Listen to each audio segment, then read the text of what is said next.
Do you know what you want? Do you actually know? Have you taken the time to write it down? Have you taken the time to think about it, to truly define what you want? I think it's really difficult to know what we want, and sometimes we think we do, but then we get what we thought we wanted, and then we're not happy. A new year is coming up, and a lot of people are starting to write down their New Year's resolutions, starting to write down how their last year went, doing a little bit of a recap on what they achieved, what they didn't achieve, and then also looking at the new year and what goals they want to set for the new year. Now, I think it's really difficult to know what we want. And this video will be all about exploring our desires and our wishes and our goals and figuring out why we have the desires that we have, and are they the real desires that we have, or are they what we think we want, yet when we get it, we'll be like, oh, that's it? Like, that's disappointing. I'm not any happier. I'm not any more fulfilled. I don't feel any more meaning in my life after obtaining this goal. In this video, I want to ask you, do you know what you want? Like, have you defined it? Have you taken the time to figure it out? Because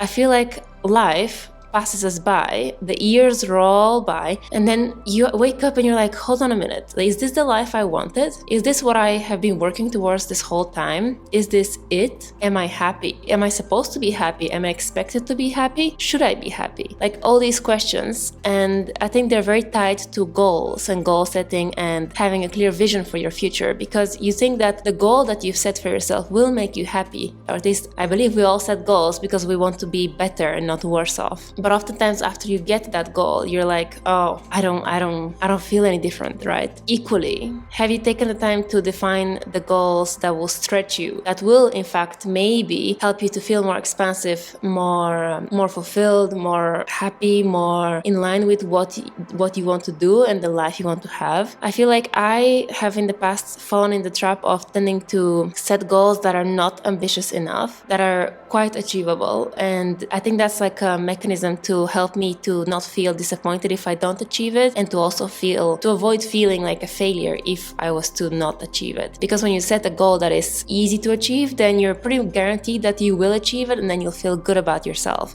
You'll feel like you've succeeded, you feel like you've ticked that box, you've done what you've said you're going to do. But if you actually take the time to set a more ambitious, more stretchy goal, you're not so likely to achieve it, right? So that means that you're risking being disappointed in yourself, feeling like a failure, feeling like you didn't make it. But at the same time, if you do achieve it, then you will probably feel a lot more confident and capable in your abilities and in yourself. Another thing is, when we set goals, we often set them from the persona that we have built up. So if you think of yourself as someone who is not good at, let's say, at numbers, like you don't like math, you hate math, you're not good with numbers. So if that's the persona that you've built up and that's who you believe you are, then you're less likely to set goals that involve working with numbers and maybe starting a business or making a lot of money or something along those lines. So take a second to figure out, like, what persona have you built, and is that type of persona holding you back from stretching yourself when it comes to your goals? For example, for me, the persona that I used to have was one of a shy person, or someone who needs to stay small, stay hidden, stay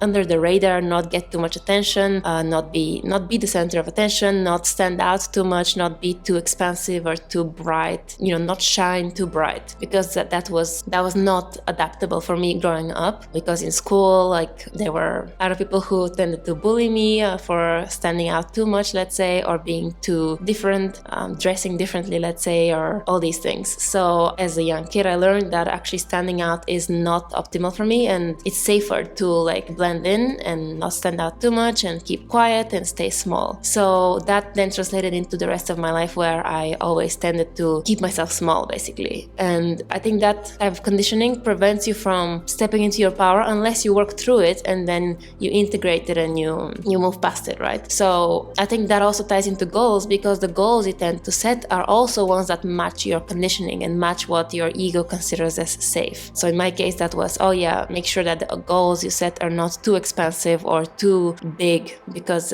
if you do achieve them, you might end up standing out too much, and in that that case, you wouldn't be safe for you, according to my ego, according to that conditioning from my past. But I would encourage you to think about, what is that for you? Do you have conditioning like that? And if you do, what kind of conditioning is it, and how is it limiting you when it comes to setting goals? For example, for me, my whole life, I feel like I've set goals that are not ambitious enough, and I haven't allowed myself to dream big enough, and to dream big and to ask for a lot, to ask for abundance, to ask for expansion and freedom and everything, like all the best things in life and the best life possible and imaginable. I've felt scared to ask for it and to even dream or to want it, to allow myself to want that, because it was too scary. Because if I was to by some miracle achieve it or get it, then that would be against my conditioning and the patterns of perceived safety that my ego had built up as a kid, trying to protect me from that bullying at school and like not feeling safe. So having worked through all that, I feel like now I'm able to set more expansive goals that are allowing me to step into my full potential, and that are as expansive as possible, as big as possible, as wild, as ambitious as possible. And yes, it is scary because that fear of failure is always there. But at the same time, we have to remember that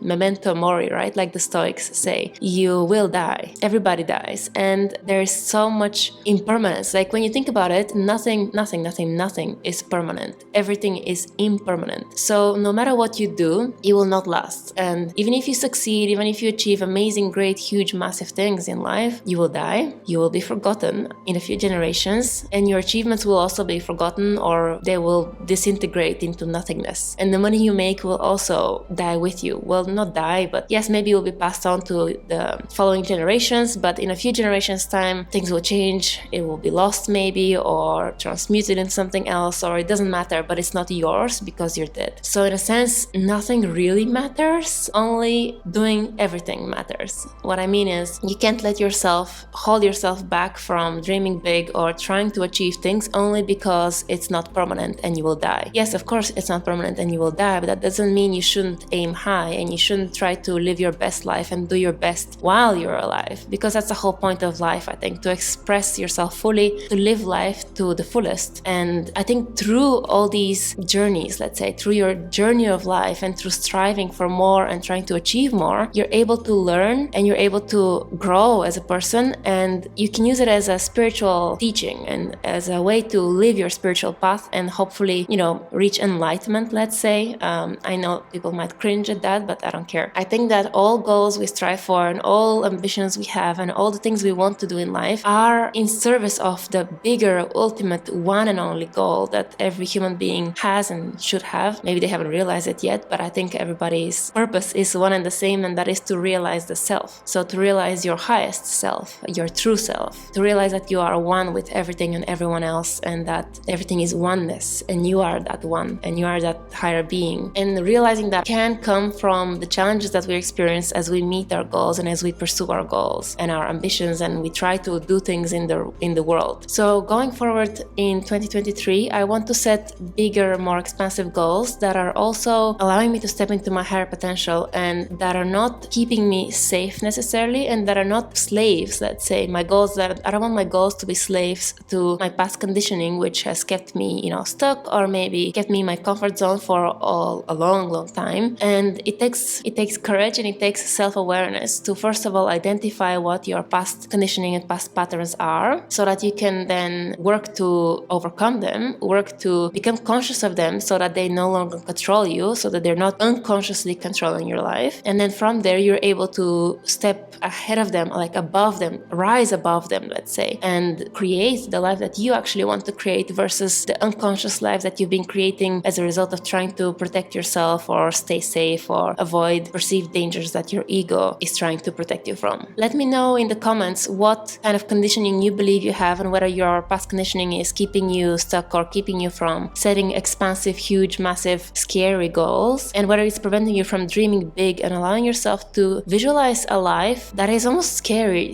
good, scary amazing, scary expansive, scary abundant. Are you scared to imagine a life like that for yourself, to even allow it as a possibility? Because maybe you're scared you will not get it, and then you will be disappointed or sad or feel like a failure, feel like you didn't achieve what you imagined for yourself. Because I think it's probably even scarier easier to allow yourself to disappoint yourself than it is to not even dare dream big. Not dreaming big is comfortable because it's safe, because it's likely that you will achieve what you've dreamt, which is not very big. So that's why your ego thinks it's likely that it will be the reality. So that's safe. There is safety in the expected. But if you allow yourself to dream big, dream so abundantly that you're scared of your own dreams, then that's really scary for the ego because it's unknown and there is, according to the ego, a high chance you will not achieve it. But why is that? Only because it will be scary if you did achieve it for the ego, like in my case where I shared how my past conditioning is to keep me small and,